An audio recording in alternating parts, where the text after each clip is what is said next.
Assalamualaikum warahmatullahi wabarakatuh. My name is Nur Izzati Farhana binti Aminuddin with a metric number of 2412858, and today I will be presenting about a scholar whose work bridges traditional sacred texts and the fluid realities of global modernity, and his name is Syeikh Abdullah bin Bayyah. Okay, so he's ranked consistently among the most influential Muslim in the world. Abdullah bin Bayyah is not merely a traditional mufti, but he is also an Islamic jurist, which is he has a master legal theorist who has single-handedly reshaped how Islamic law address unprecedented contemporary problems, global crises, and Muslim minority problems.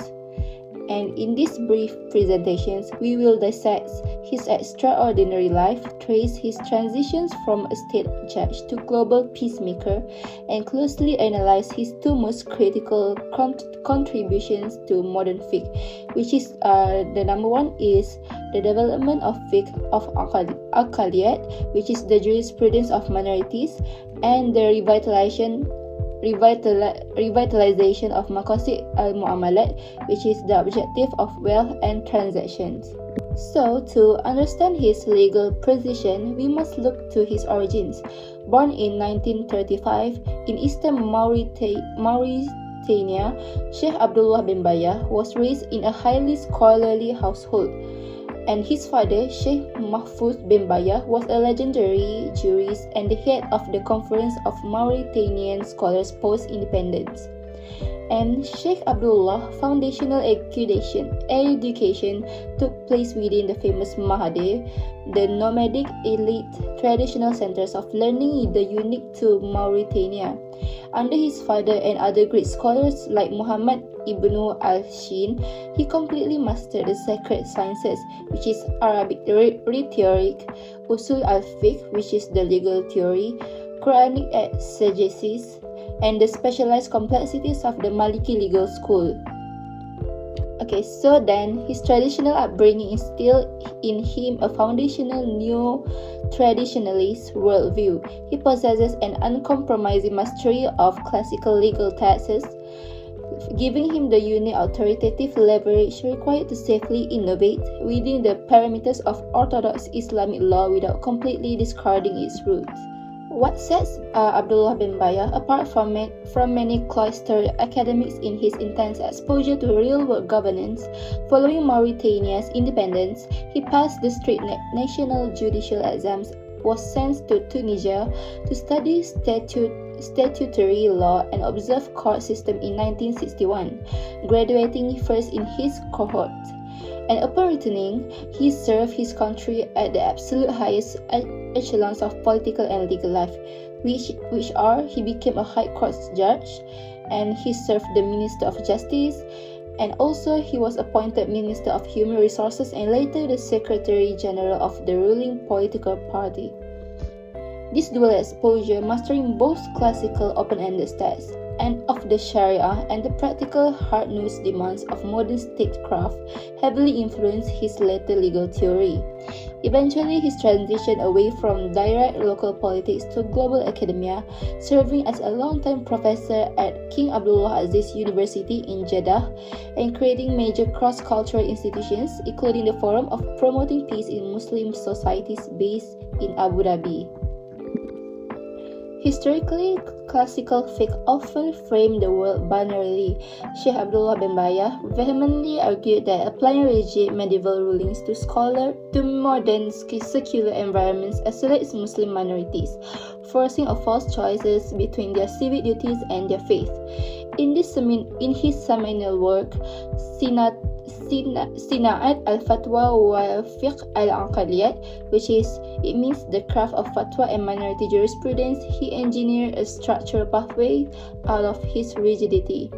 He introduced a methodology built on three crucial legal mechanisms, which are Tahqiq al-Manat, which is the verification of the hinge.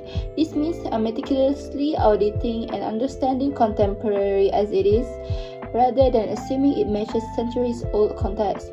The second one is al-qawl al-da'if, which means weighing weaker opinions.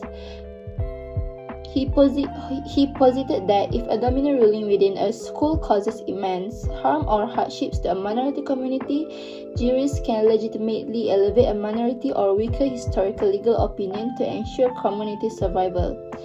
And the last methodology is maslahah, which is communal welfare, which is to ensure that legal edicts preserve the community's overreaching well-being and promote a faith of coexistence over a faith of conflict.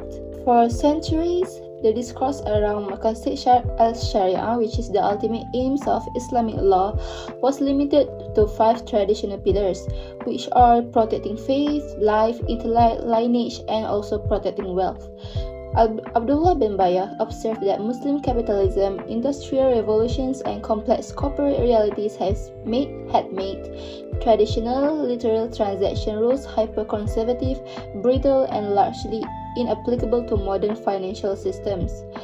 Abdullah bin Bayyah essentially revitalized this deadlocked field by asserting that wealth should not just be protected statically, its structural objective also must be dynamically updated. He combined the rigorous textual framework of classical jurisprudence with direct observation of global economic realities.